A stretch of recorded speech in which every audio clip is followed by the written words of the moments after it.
Senate की अगर बात की जाए तो आसफ अली जरदारी को 55 और महमूद खान अचकज़ई को 24। बलूचिस्तान असम्बली में आसफ अली जरदारी को 45 और महमूद खान अचकज़ई को 17।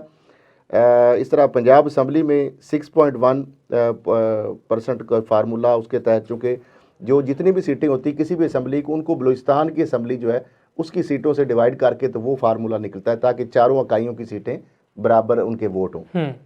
तो इस तरीके से ये फार्मूला बनता है। तो आसफ अली जरदारी को पंजाब असम्बली के अंदर 36 वोट मिलेंगे, महमूद खान अचकज़ई को 18। सिंध असम्बली में 2.8 के फार्मूले के तहत जो है आसफ जरदारी को 52 और महमूद खान अचकज़ई को 6 वोट मिलेंगे। KP के असम्बली में से 2.42 फार्मूले के तहत आसफ अली जरदारी को 11 और महमूद खान अचकज़ई को 38 वोट मिलेंगे।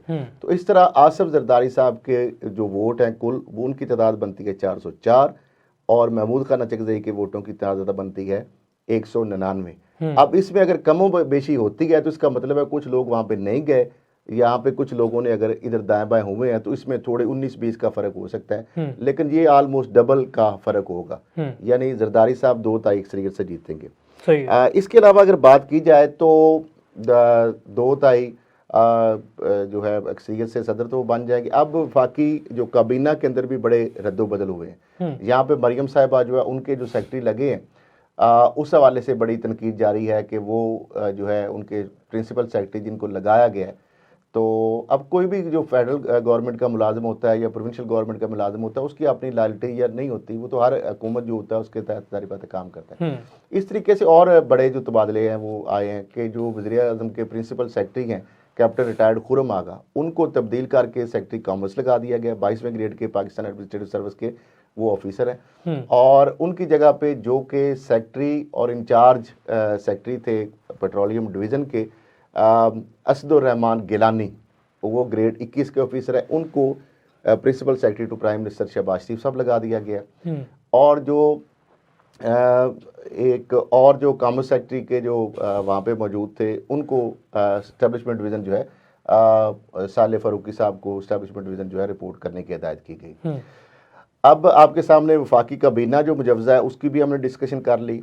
पंजाब में जो काबीना आ रही है पहले फेज़ के तहत, और वो भी पहला फेज़ है वफाकी काबीना का, उनको भी बता दिया। सदर वोट कितने लेगा, किसका चेयरमैन सेनेट जो है ये अनवारुल काकड़ का नाम चला था, लेकिन गिलानी साहब जो है उन्होंने अपने सेनेट के कागजात भी जमा करवा दिए और वो चेयरमैन सेनेट के मजबूत उम्मीदवार या चेयरमैन सेनेट बनाए जाने का कभी उनका ही इम्कान है। अभी तक चेयरमैन सेनेट भी हो गया मामला। अब आ जाते हैं कि जो इसके बाद गवर्नर्स की बात आ जाती है कि पावर शेयरिंग फार्मूला के तहत कौन से सूबे का कौन गवर्नर बन रहा है। तो ये भी आपको खबर दे देते हैं। पंजाब के अंदर जो है गवर्नर है कमरजमान कारा साहब जो है वो गवर्नर पंजाब होंगे। गवर्नर पंजाब, हाँ जी, गवर्नर पंजाब होंगे। और 3 लोग जो हैं अब वो पीपल्स पार्टी की जानब से मीडिएशन करेंगे बिटवीन प्रोविंशियल गवर्नमेंट और गवर्नर के दरमियान, और फेडरल गवर्नमेंट और पंजाब गवर्नमेंट और गवर्नर, और उसके हवाले से वो 3 लोग जो हैं बड़े इंपॉर्टेंट होंगे। वो भी उसमें नदीम अफजल चंद हैं, मंजूर अहमद चौधरी हैं और मखदूम अहमद महमूद है। तो पंजाब के गवर्नर जो हैं वो कमरजमान कायरा साहब होंगे। ये बात भी तय होगी। अब इसके बाद आ जाते हैं खैबर पख्तूनख्वा। खैबर पख्तूनख्वा के गवर्नर होंगे फैसल करीम कुंडी। तो अब सिर्फ रह गया है बलूचिस्तान का मामला और सिंध के हवाले से। तो गवर्नर सिंध जो है वो MQM नाम देगा। MQM के अंदर 2 आरा पाई जाती हैं। खुशबख्श शुजात जो है उनको भी कुछ लोग जो MQM के अंदर गवर्नर देखना चाहते हैं, और कुछ लोग जो है वो कामरान टेसोरी को ही गवर्नर आगे कंटिन्यू करना चाहते हैं। इस पर भी नून लीग ऑलमोस्ट जो है अपने बिजने के बजाय उनके बंदा MQM का ही लेगी, जो भी वो नाम देंगे। पीपल्स पार्टी उस पर अगर रिजेंटमेंट करेगी नहीं करेगी वो बात की बात है, क्योंकि पीपल्स पार्टी के साथ भी उनकी डील किस तरह हो रही वो भी बताते हैं। इसके साथ अगर बात की जाए गवर्नर बलूचिस्तान की, तो वो नून लीग ने नाम देना है। अब वो जिसका नाम भी देंगे जारी बात है वो तो उसको इंडोर्स करना पड़ेगा नून लीग को, क्योंकि जिस तरह पीपल्स पार्टी की जानब से जो वज़ीर आला का नाम दिया गया तो वो नून लीग ने उसको एक्सेप्ट किया, तो इसलिए अब नून लीग के दिए गए गवर्नर का नाम पीपल्स पार्टी को भी एक्सेप्ट करना पड़ेगा। सही है।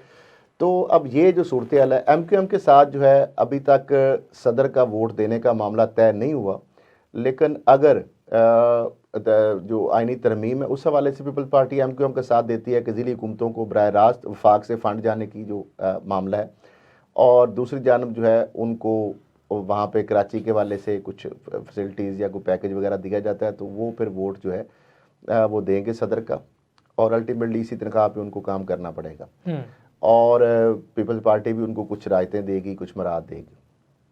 तो ये सूरत हाल है। इसके अलावा आप देख लें कि जो एक बड़ा मामला है उस पर मेरा ख्याल कर लेते हैं बात, कि वो जो इलेक्शन कमीशन ऑफ पाकिस्तान का फैसला आया कि सुन्नी इत्तेहाद कौंसिल पीटीआई के हमायत याफ्ता सुन्नी इत्तेहाद कौंसिल में गए, इस वजह से कि सीटें अपनी रिटेन कर सकें या वो वापस ली जा सकें, तो वो सीटें उनको फिर भी नहीं मिली। 4-1 का फैसला आया। पंजाब के जो मेंबर इलेक्शन कमीशन उन्होंने इख्तलाफी नोट किया है, उन्होंने कहा कि ये सीटें सुन्नी इत्तेहाद कौंसिल को तो नहीं दी जा सकती, मखसूस नशिस्तें ख़वातीन की और अक़लीती, लेकिन साथ उन्होंने ये कहा है कि ये किसी और पार्टी को भी जो आइन के आर्टिकल है उसके मुताबिक नहीं दी जा सकती। अब ये वो बात है जिसको बुनियाद बना रहे हैं आज पीटीआई के लोग भी, कि यही हम बात कह रहे थे कि आइन के साथ भी खिलवाड़ कर दिया गया है, जो कि खुद अंदर से आवाज़ें उठना शुरू हो गई हैं। इलेक्शन कमीशन ऑफ पाकिस्तान से गवाही आ गई है कि ये जो सीटें हैं किसी और को ये माले गनीमत नहीं लूटने या डाका इस पर नहीं मारने देना चाहिए।